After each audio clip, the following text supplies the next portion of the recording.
was half, and I said, "I can't do that." And so he said, "Well, then we can't record it." Of course, I cried all night about that. For more than 50 years, Dolly Parton has been sold to America as untouchable, the smiling Southern angel, the woman too kind for conflict, too gracious for grudges. But that image was carefully protected and quietly expensive. Behind the wigs, the rhinestones, and the self-deprecating jokes lies a trail of tension Hollywood never wanted discussed. Doors slammed, careers strained, friendships fractured beyond repair. Some artists felt controlled, others felt dismissed. A few walked away, convinced they had seen a side of Dolly the public was never meant to meet. She didn't scream, she didn't retaliate loudly. She did something far more dangerous, she remembered. And when power shifted, so did the truth. This is not the fairy tale version of Dolly Parton you've heard for decades. This is the story that lived backstage, whispered in studios, and buried under smiles. And once you hear what happened next, you'll understand why some wounds never truly healed. Porter Wagoner was the man who gave Dolly Parton her first national spotlight, and the man who struggled most when she outgrew it. When Dolly joined his television show in 1967, she arrived young, disciplined, and deeply grateful for the opportunity. Porter offered visibility, but the gift came wrapped in control. He oversaw her bookings, shaped her image, and steered her creative choices. On camera, they were country music's ideal partnership, flamboyant charm beside fresh brilliance. Off camera, the power dynamic leaned heavily in one direction. As Dolly's songwriting ignited and her confidence solidified, Porter found it harder to accept that the artist he had introduced to America no longer needed his permission to dream bigger. By the early 1970 seconds, admiration curdled into tension. Dolly asked for independence. Porter demanded loyalty. When she finally stepped away, it wasn't defiance, it was survival. The lawsuit that followed felt like a personal betrayal, cutting far deeper than money ever could. For Dolly, the episode carved a lasting lesson into her bones. Gratitude does not require surrender. The fallout reshaped her instincts, teaching her that success without autonomy is merely another cage, beautifully decorated, but still locked. Working with Linda Ronstadt was supposed to represent the purest form of female unity in modern music. Together with Emmylou Harris, Dolly Parton imagined a rare creative sisterhood, three accomplished women trusting one another's instincts, lifting each other higher, and proving collaboration didn't require competition. What emerged in the studio, however, was not open conflict, but a slow, grinding clash of philosophies. Dolly believed in emotional truth, trusting that the first or second take often captured something unrepeatable. Linda believed in precision, pushing for technical perfection even if it meant exhausting every possible variation. Hours stretched into long, tense sessions. Small decisions became prolonged negotiations. Even silence carried weight. Emmylou frequently found herself in the middle, calming nerves, translating intentions, and keeping the atmosphere functional while smiles remained carefully rehearsed. When Trio was released and soared, the public heard flawless harmony and assumed equal joy behind the scenes. The reality was far more fragile. Scheduling delays, artistic disagreements, and mismatched priorities quietly accumulated. Over time, irritation hardened into disappointment. Linda later hinted publicly that Dolly wasn't fully committed to the collaboration, a remark that struck deeply. Dolly had risked her reputation, her schedule, and her credibility to make the project work. To have her dedication questioned felt unfair and personal. The tension never erupted into open warfare. It settled into permanence. And while the music became timeless, the closeness never returned, leaving behind a sobering reminder that even shared brilliance can fracture when creative visions refuse to align. When Elvis Presley showed interest in recording "I Will Always Love You," Dolly Parton felt an emotional collision she never forgot. Pride came first, the kind that takes your breath away when the biggest star on earth wants to sing your words. Fear followed immediately. The song wasn't a product she had written for the charts. It was a farewell born from pain, written as she walked away from a life and partnership that had defined her early career. Then, the reality of the business crashed in. Elvis's manager demanded 50% of the publishing rights, a routine condition in Elvis's world but a devastating demand for a young songwriter fighting to secure her future. Saying yes would have guaranteed prestige, protection, and instant immortality. Saying no meant risking disappointment, rejection, and quiet resentment from a legend she deeply admired. Dolly chose no, and it broke her heart. She later admitted the decision hurt Elvis and haunted her emotionally. Yet that refusal became one of the most defining moments of her life. It proved she valued ownership over approval, integrity over access.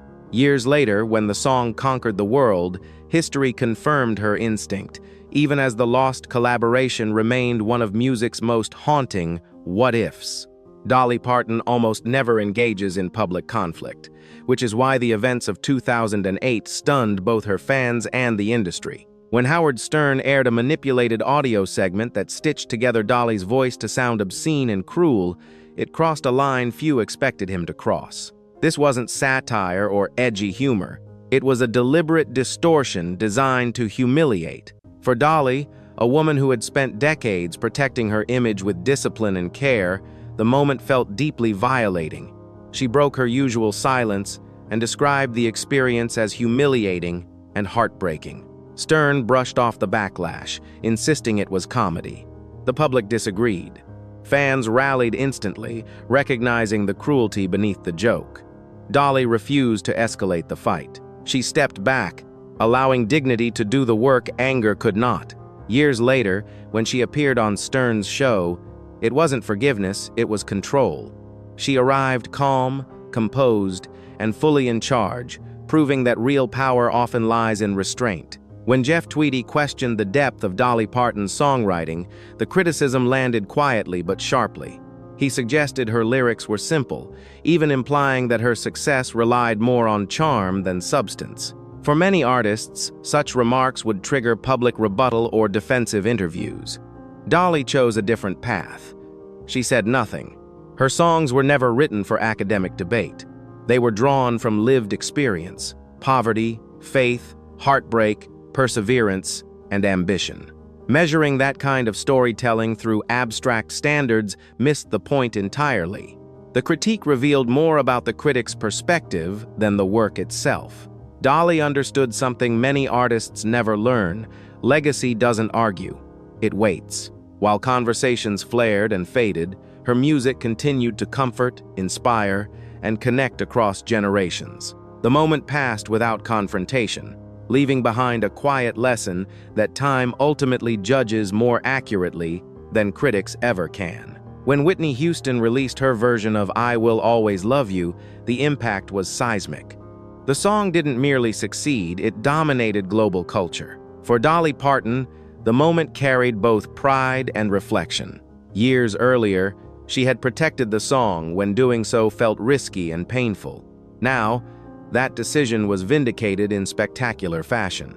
Yet Dolly never framed the success as triumph over anyone, not Elvis, not the industry, not past doubts. Instead, she celebrated Whitney's voice, her emotional power, and the moment itself. Dolly quietly accepted what followed: historic royalties, renewed respect, and confirmation that patience and ownership matter. There was no gloating, no rewriting of history to elevate herself. The success wasn't revenge, it was validation. It proved that believing in your work and waiting for the right voice at the right time can turn heartbreak into legacy. Across decades marked by lawsuits, insults, creative clashes, and public misunderstandings, Dolly Parton remained strikingly consistent. She never sought enemies, and she never fed feuds for attention. Instead, she gathered lessons. Each conflict refined her boundaries and strengthened her sense of self. She learned when silence carried more weight than confrontation, and when walking away preserved more power than winning an argument. To the public, she appeared endlessly kind and accommodating. Behind the scenes, those who underestimated her discovered quiet steel. That balance warmth without weakness is why she endured while others burned out. Dolly's story was never about drama or rivalry. It was about longevity, self-knowledge, and survival with grace intact. And as her journey continues, one truth becomes undeniable. The greatest power Dolly ever held wasn't fame or fortune, it was knowing exactly who she was, even when others tried to tell her otherwise. In the end, the real story of Dolly Parton isn't about feuds, lawsuits, or bruised egos. It's about survival in an industry that quietly punishes anyone, especially women, who insist on owning their voice. Dolly didn't become a legend because she avoided conflict. She became one because she understood it. She recognized early that Hollywood rarely attacks you head-on. It pressures you gently. It smiles while it takes. And when you finally resist, it calls you difficult, ungrateful, or overrated. Dolly learned to see that trap long before most of her peers did. What separates her from so many fallen stars is not luck or image, it's discipline. She chose restraint when retaliation would have felt satisfying. She chose patience when outrage would have earned headlines. And she chose ownership when giving in would have made life easier. Those decisions weren't glamorous. They were lonely. But they built something far stronger than popularity. They built permanence. Every clash we've explored points back to the same quiet truth. Dolly never confused access with power. She never mistook approval for security. When mentors tried to hold her back, she left. When collaborators questioned her commitment, she stood firm. When critics dismissed her depth, she let time respond. And when humiliation came wrapped as entertainment, she refused to become smaller to satisfy it. That is not softness. That is strategy. For viewers who've lived long enough to recognize patterns, especially those who came of age watching these legends unfold in real time, Dolly's journey feels familiar.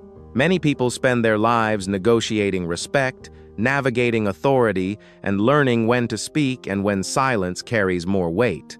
Dolly's story validates that experience. It reminds us that strength doesn't always look loud. Sometimes it looks consistent. Sometimes it looks patient. Sometimes it looks like staying exactly who you are while the world tries to rename you. And perhaps that's why Dolly Parton still matters so deeply today. Not because she was flawless, not because she was universally loved, but because she refused to be erased, rewritten, or owned by anyone. Now we'd love to hear from you. Which moment in Dolly's story changed the way you see her? Was it the courage to walk away from control? The resolve to protect her songwriting? Or the grace she showed when others tried to provoke her? Share your thoughts in the comments below. Your perspective adds to the conversation, and this community values insight over noise. If you appreciate storytelling that treats American icons with honesty, depth, and respect, like this video, subscribe to the channel, and turn on notifications. More stories are coming, stories that don't rush judgment, don't chase scandal, and don't forget the human cost behind fame. Because legends aren't made by being perfect. They're made by knowing exactly what they will never give up.